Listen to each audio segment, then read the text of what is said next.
We invited 20 people, 20 artists from all over the world to work with our slogan, Truth is Concrete, in their typical style or the style they're using in their political work.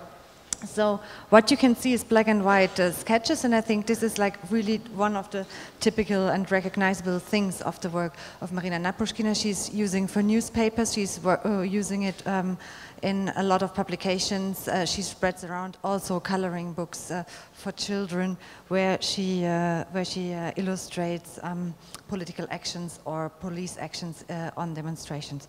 So yes, please enjoy the talk. Thank you. Hello.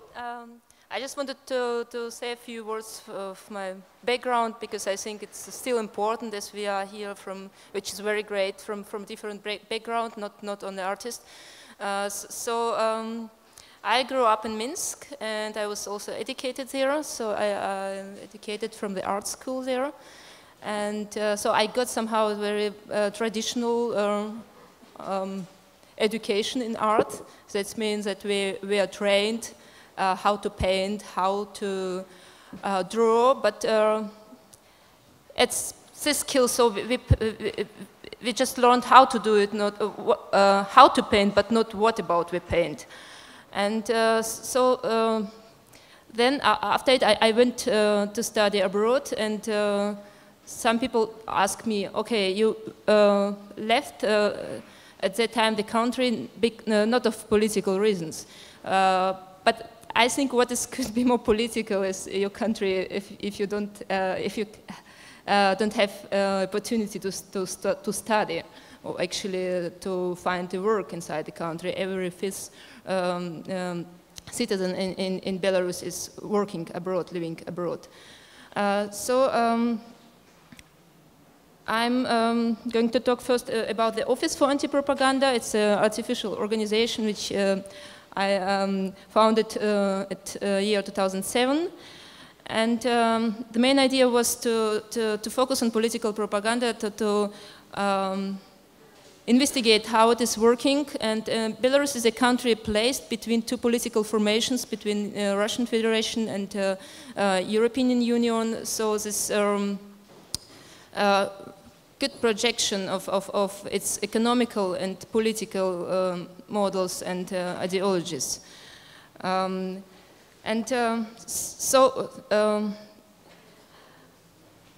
the moment, Office became an archive of different materials related to political propaganda with a focus on Belarus. And one part of the materials coming from official sources like state-run media and television, and the other part is artistic works, so it could be videos, graphics, or documentation of the actions which were done in Belarus as well. So just a few slides how it looks in our exhibition space.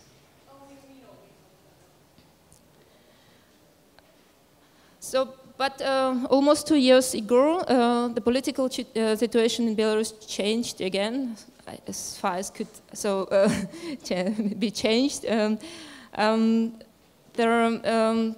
There was a presidential election, and the president, which stays the same since 1994, was re-elected again, and there was a peaceful demonstration. So it was Minsk by the end of 2010, so before the whole revolutionary social movement started just next year. So, and this demonstration was cracked down by the police, and I don't want to go into the details because I hope you heard about the situation, but I just can say that for all Belarusians it was a shock. Nobody was respecting such a crude reaction from the government, and still that time Belarus faced political repressions, and there is censorship also in internet space, and it's almost impossible to organize. It's impossible. There are some new changes in the law, so the public actions are forbidden. And so I had the feeling that I can't continue work just as before, so that work in in the exhibition space, work on internet is not sufficient anymore. So I just started to think how to use the artistic tools, the artistic skills, and how to enter with the skills this political field to intervene more. Right after the presidential election, I published the first newspaper, which the name was Convincing Victory, to stories on what really happened. And what was the main idea was to speak about political event. This issue was focused on presidential election night, but show two versions of the same event. One was how the most population in Belarus got it interpreted by the media, and media controlled by the state, and then the other narrative is put it together from their different sources, almost existing on internet. So it could be also people who from blogs, for example, people who participated, who were at the night participant of the demonstration. So I think it's very typical for Belarus that one part of their population denied the other one. So there is people who somehow reading that part, and the other are somehow influenced by the other, and so there is no connection between these two. And so, for example, you can see how important it is to know both versions, because you have the same image, and but completely two different interpretation what is going on this image. So, for example, here the young man is breaking the door, the windows of the government building, and by the version of the state media was that it was hooligans, it was drunk people, the demonstrators who attacked the government building, and at this point, when this happened, police attacked people, and there was 700 people arrested, and a lot of them were beaten. But at the same point, people who were there talked about this, like this young people who started crack down the windows at the governmental building, were agent of secret services of KGB, and it was a provocation. Right after it, police started to attack demonstrators.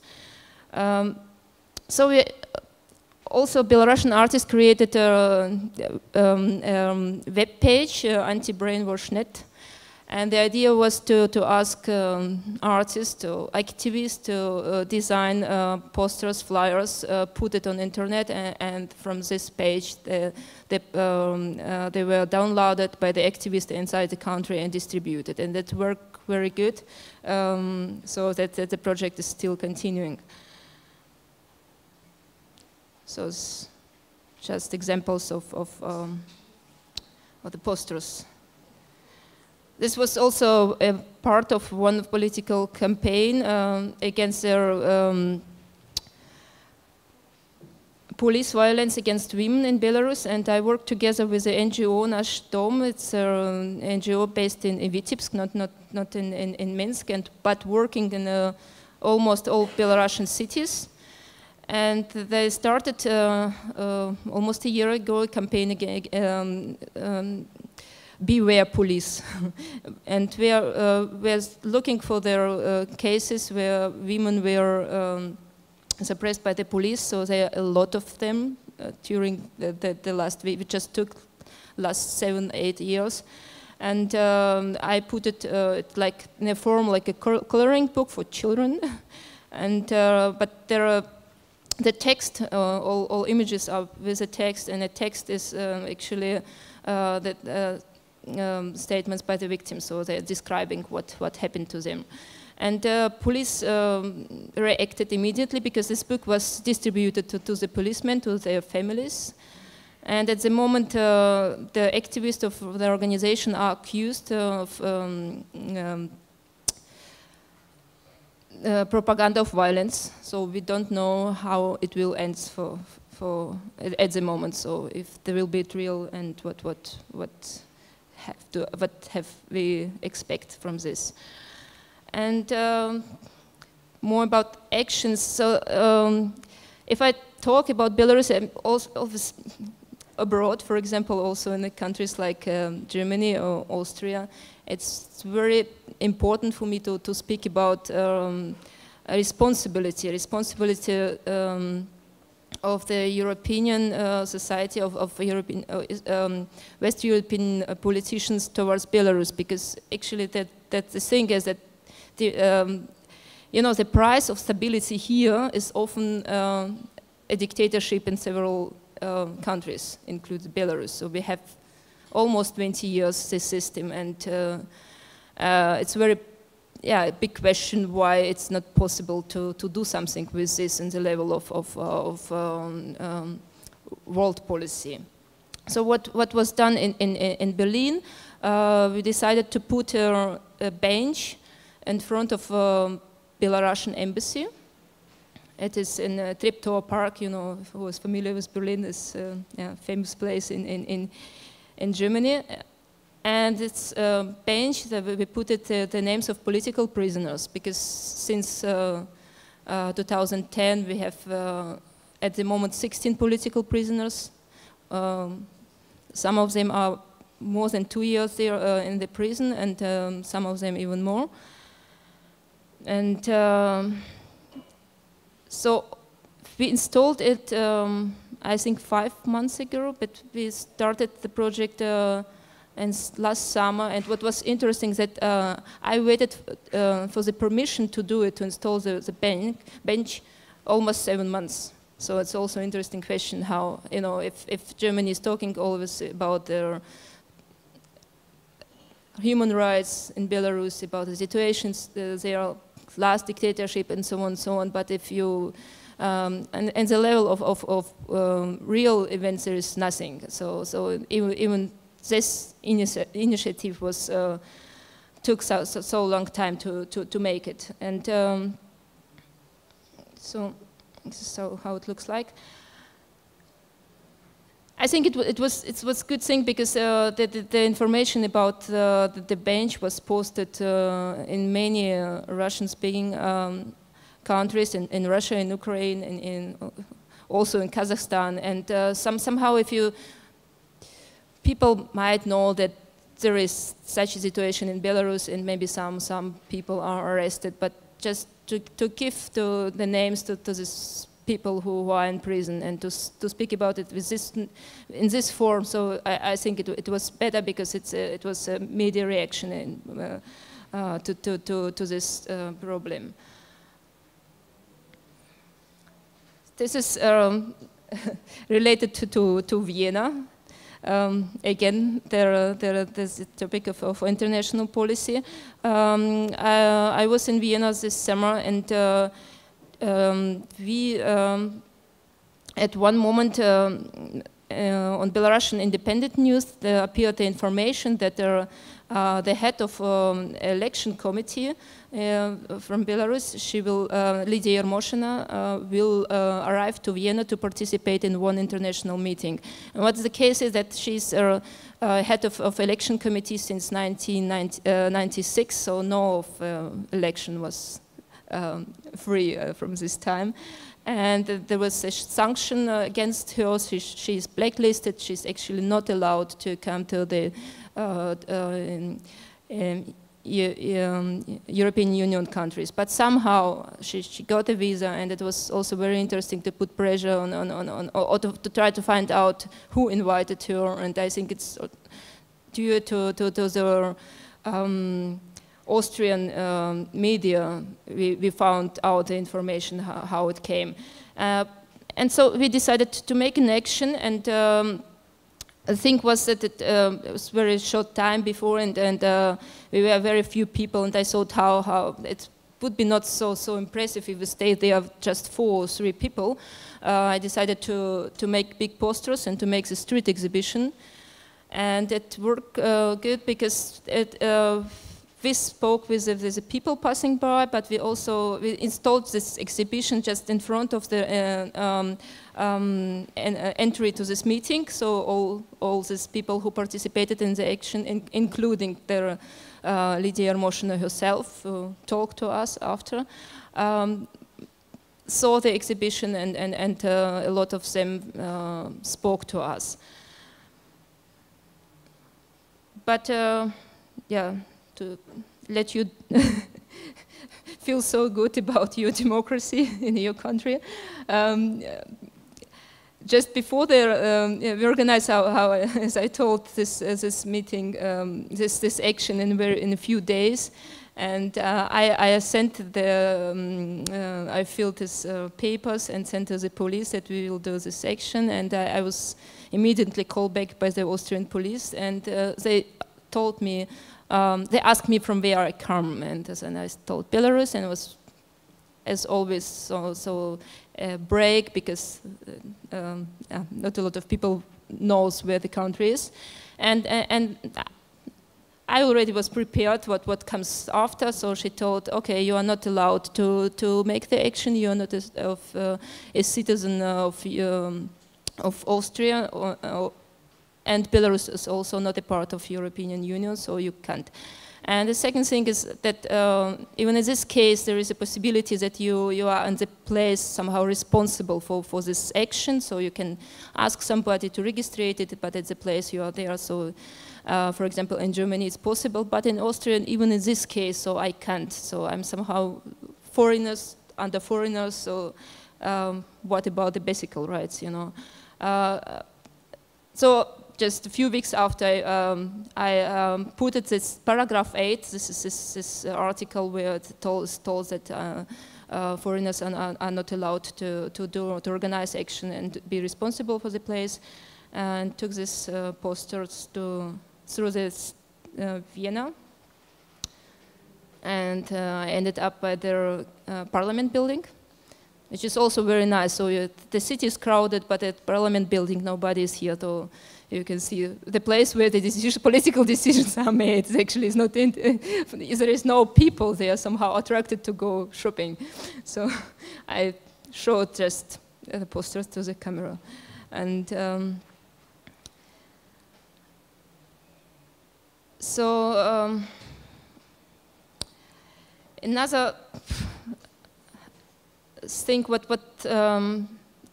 is very important for me still, and I think it's going on project to think about alternatives, because it's not necessarily Belarus which faces this huge problem, but also here is the same problem. I think if the lack of political alternatives gives people feeling that they cannot participate. They can't. In here, for example, you don't have several choices, but you have to choose ones where you have to save banks, we have to save European Union, we have to save euro, and so on. So in Belarus, it's a discussion that yes, you have a position, but that the only choice you can just elect again and again for the system you have now. So I started to work in cooperation with political activists and the Belarusian feminists on this topic of future, what kind of future Belarus can have, and so the name of the newspaper is Self-Governing, and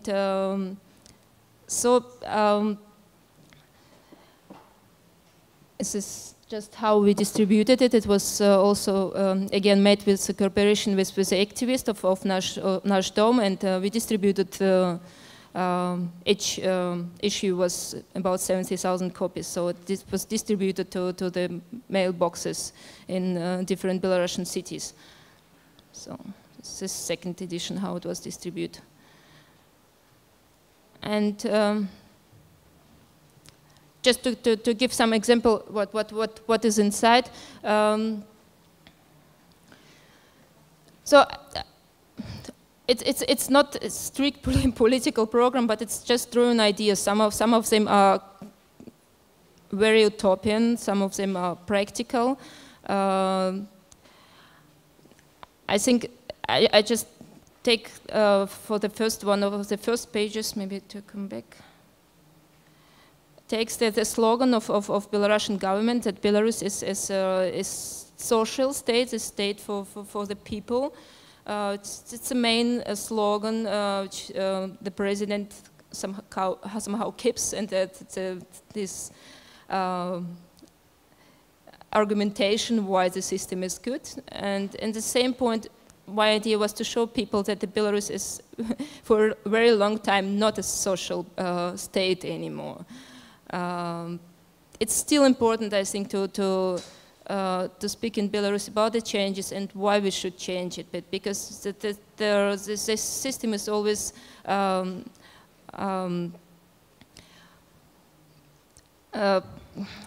has some ideas how to create this illusion of social state. But if you look, Lukashenko did very hard neoliberal reforms. For example, 30% of Belarusians have contracts, working contracts, which is just 1 year. Imagine. So it's very somehow very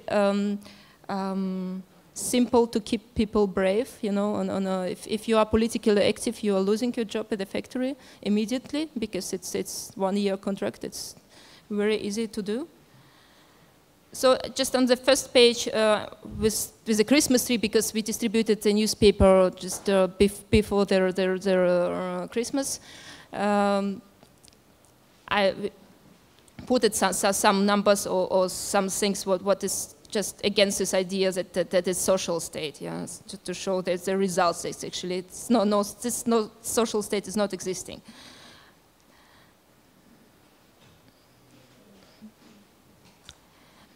And here, you know, Belarus was not only protest on their election day, but till last summer.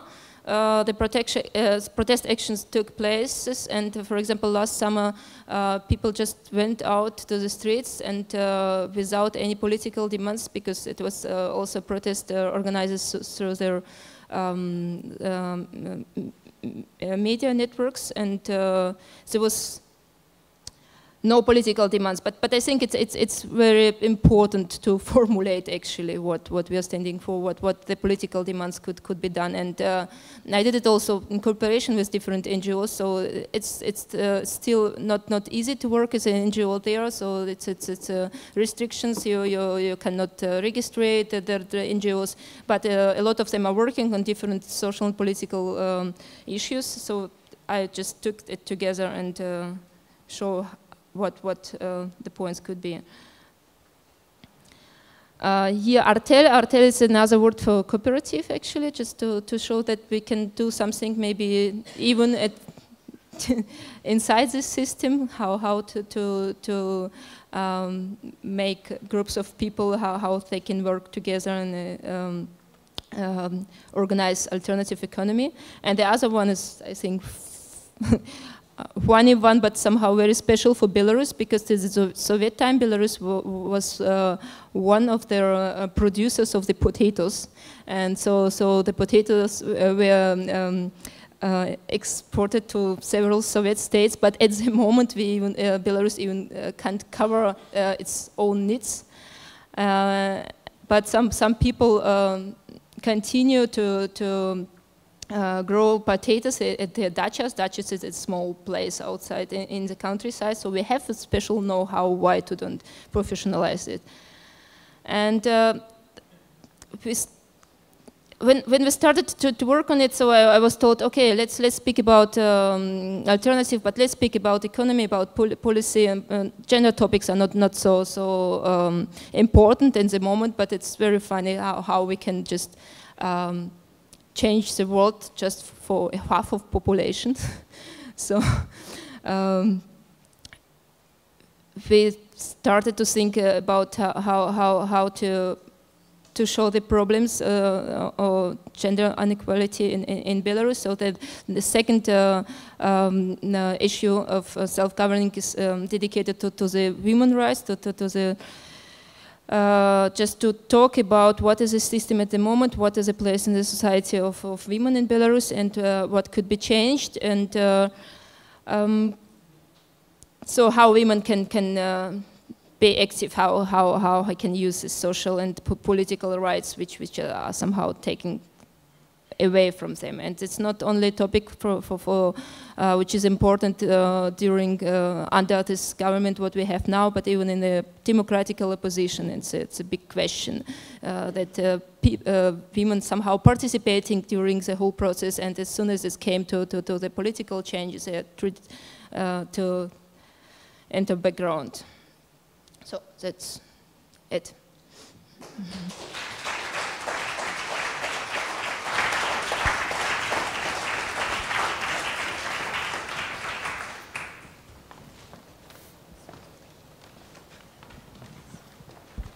So thank you very much. I think we have time for one question or two. Someone very fast. Then if no one has a question, I have a. You have a question? Thank you very much. Just two remarks. So I'm a member of the Austrian Parliament, and I just would like to explain that the Parliament was closed at the end of July, or I don't know when you have been there. So we had the last session in the middle of July, and that it was finished. Yeah. But I really agree with you concerning when you're criticizing the official of Austrian attitude towards Belarus. They're really ignoring the situation in Belarus. And I agree with you that there should be more pressure from Austria to the Belarusian government. But I just wanted to explain why it was closed. Thank you. I just wanted to talk that, for example, during this meeting, we have tomorrow parliament election in Belarus. Yeah. And this woman was actually invited to talk about the next parliament election. And we asked several politicians, so we sent a fax after it. We sent also a comic, which I made after it, just to explain the situation, what was the reaction in Belarus, how it was perceived there, and ask question, how her visit will affect the situation with the political prisoners, with the parliament election. No answer, And at the moment, the election is tomorrow. There is several politicians who went to Belarus. They are not allowed to enter the country. There are journalists who were sent out the country. So what is the reason, Yeah, maybe you can speak later because I'm very interested in making something more. Yeah. Marina, since we're talking a lot about alternative ways of organizing and sustaining these kind of practices, I'm wondering if you could tell us how difficult is it to run an anti-propaganda artificial institution? I think it is difficult. For me, it was a moment when I understood, okay, it's on internet, but I always discuss with the same people. So because in Belarus, only half of population access internet. So I think this was a crucial moment because for example, with all publications, we put it on internet, but I see, okay, these people who already use internet, who already have access to the other information. It's good if they know, if they read it, but it's not going to change the situation as whole. So that's why this old-fashioned media again and newspapers, and I think this is very difficult to how to reach different people as an artist, because to work in just in an exhibition space in Belarus, you don't access people, and there is a censorship, there is a self-censorship, so different things which makes the political art not working in the normal structures. So I think it's the moment when I started to work with the activist, yeah, it makes sense for artists at the moment. Okay, thank you very much. It was a very interesting talk. Thank you.